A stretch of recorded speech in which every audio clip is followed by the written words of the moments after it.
ಈಗಾಗ್ಲೇನು ಮೃತಪಟ್ಟಿದ್ದಾರೆ. ಈಗಾಗಲೇ ಸೂರಜ್ ಕೂಡ ಏನು ಆತ್ಮಹತ್ಯೆ ಕೂಡ ಶರಣಾಗಿದ್ದಾರೆ ಅನ್ನೋ ಮಾಹಿತಿ ಸಿಗ್ತಾ ಇದೆ. ಈಗ ಆ ಒಂದು ವಿಚಾರವಾಗಿ ಮಾತನಾಡೋದಕ್ಕೆ ಏನು ಗಾನವಿಯವರ ಚಿಕ್ಕಪ್ಪ ಆಗಿರುವಂತಹ ಏನು ಕಾಂತರಾಜ್ ಅವರು ನಮ್ಮ ಜೊತೆ ಇದ್ದಾರೆ. ಅವ್ರನ್ನ ಮಾತಾಡ್ಸೋಣ. ಸರ್, ಮೊದಲನೇದಾಗಿ ಈ ಮದುವೆ ಆದ ನಂತರದಲ್ಲಿ ಯಾವ ರೀತಿಯಾಗಿ ಇದ್ರು ಸರ್? ನಿಮ್ಮ ಹತ್ರ ಏನಾದ್ರು ಹೇಳ್ಕೊಂಡಿದ್ರೆ? ಯಾಕಂದ್ರೆ ಕೆಲವೊಂದು ವಿಚಾರಗಳನ್ನ ತಂದೆ ತಾಯಿ ಹತ್ರ ಹೇಳ್ಕೊಳಕ್ ಸಾಧ್ಯ ಆಗೋದಿಲ್ಲ. ನಿಮ್ಮ ಹತ್ರ ಏನಾದ್ರು ಹೇಳ್ಕೊಂಡಿದ್ರೆ ಅಥವಾ ನೀವೇನಾದ್ರು ರಾಜಿ ಪಂಚಾಯತಿ ಮಾಡುವಂತದ್ದು ಏನೋ ಮಾಡಿಸಿದ್ರೆ ಹೇಗೆ? ಇಲ್ಲ ಸರ್, ಏನು ಹೇಳ್ಕೊಂಡಿರ್ಲಿಲ್ಲ.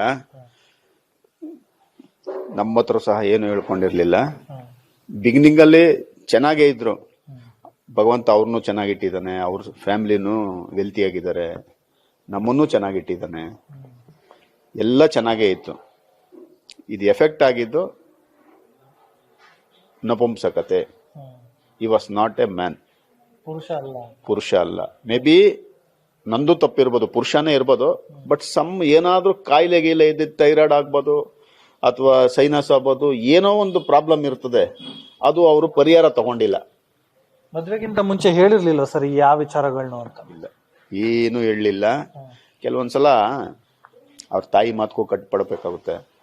ಭಾಷೆ ತಗೊಂಡಿರ್ತಾರೆ, ಈ ತರ ನನ್ನ ಮೋಕ್ಷ ಸಿಗಲ್ಲಪ್ಪ, ನೀನ್ ಮದ್ವೆ ಆದ್ರೆ ನನ್ಗೆ ಮೋಕ್ಷ ಸಿಗೋದು. ಒಬ್ಬ ತಂದೆ ತಾಯಿಗೆ ಒಂದು ಸರ್ಕಲ್ ಅಂತ ಇರ್ತದೆ. ಅವರು ಅವ್ರ ಮಕ್ಕಳಿಗೆ ಮದುವೆ ಮಾಡಿ ಅವರು ಕರ್ತವ್ಯ ಮುಗಿಸ್ಕೊಂತಾರೆ. ಮದುವೆ ಮಾಡಲಿಲ್ಲ ಅಂತಂದ್ರೆ ಒಂದು ಕೊರತೆ ಅನ್ನೋದು ಉಳಿದೋಗುತ್ತೆ. ಮೇ ಬಿ, ಬಟ್ ಅದೆಲ್ಲ ಸೆಕೆಂಡ್ರಿ. ಅದು ಇವತ್ತು ಅಡ್ವಾನ್ಸ್ ಆಗಿದೆ ಪ್ರಪಂಚ, ಬೇಕಾದಷ್ಟು ತಿಳುವಳಿಕೆ ಇದೆ, ಏನ್ ಬೇಕೋ ಮಾಡ್ಬೋದಾಗಿತ್ತು. ಏನಕ್ಕೆ ಈ ದುಡುಕಿನ ನಿರ್ಧಾರ ತಗೊಂಡ್ರೋ ಗೊತ್ತಿಲ್ಲ.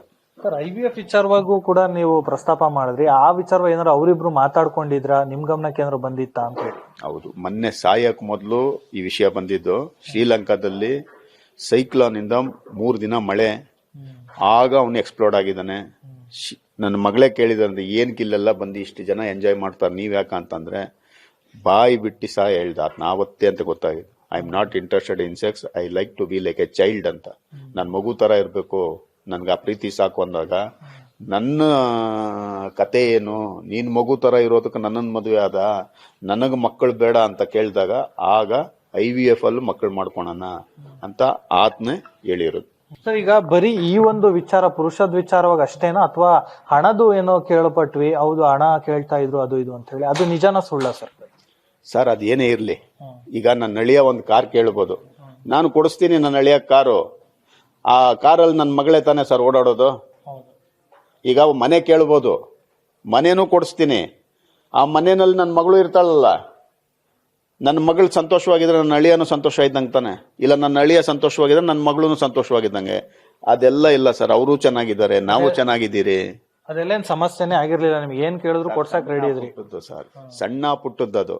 ಈಗ ನೀನ್ ಎಷ್ಟು ಮಾಡ್ಕೊಂಡಿದ್ಯಾ, ದುಡ್ಡು ಕೊಡು ಅನ್ನೋದು, ಇನ್ನೊಂದು ಸೆಟ್ ಹಾಕೊಂಬ ಅನ್ನೋದು ಇದೆಯಲ್ಲ ಅಂತ.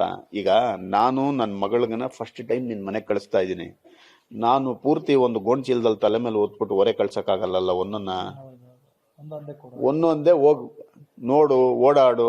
ಈಗ ಯಾರೋ ನಮ್ ಬೇಕಾದವ್ರ ಫಂಕ್ಷನ್ಗೆ ಒಂದು ಸೆಟ್ ಹಾಕೊಂಡ್ ಹೋಗ್ತೀಯ, ಇನ್ನೊಬ್ರಿಗೆ ಇನ್ನೊಂದ್ ಸೆಟ್ ಹಾಕೊಂಡ್ ಹೋಗ್ತೀರಿ. ಎಲ್ಲ ನಾವು ಸಡನ್ ಆಗಿ ನಾವು ನಂಬಕ್ಕಾಗಲ್ಲ.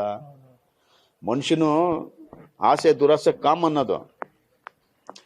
ಏನೋ ತಗೊಂಬ. ಈಗ ಆತನೂ ನನ್ನ ಹೆಂಡತಿ ಚೆನ್ನಾಗಿರ್ಲಿ ಅಂತ ಅನ್ಬಿಟ್ಟು ಕೇಳಿರ್ಬೋದು, ಕೊಡೋಣ ಬಿಡಿ. ನೀವು ಬದುಕಿದೀರಾ ನೀವು? ಏನಾಯ್ತು ಇವತ್ತು? ನಿಮ್ಮ ಹತ್ರನೂ 100 ಕೋಟಿ ಇರ್ಬೋದು, ಇವ್ರ ಹತ್ರನೂ 100 ಕೋಟಿ ಇರ್ಬೋದು. ಅನುಭವಿಸ್ತಾ ಇದ್ದೀರಾ? ನಾವು ಸಾಯೋವರೆಗೂ ಅನುಭವಿಸ್ಬೇಕೀಗ.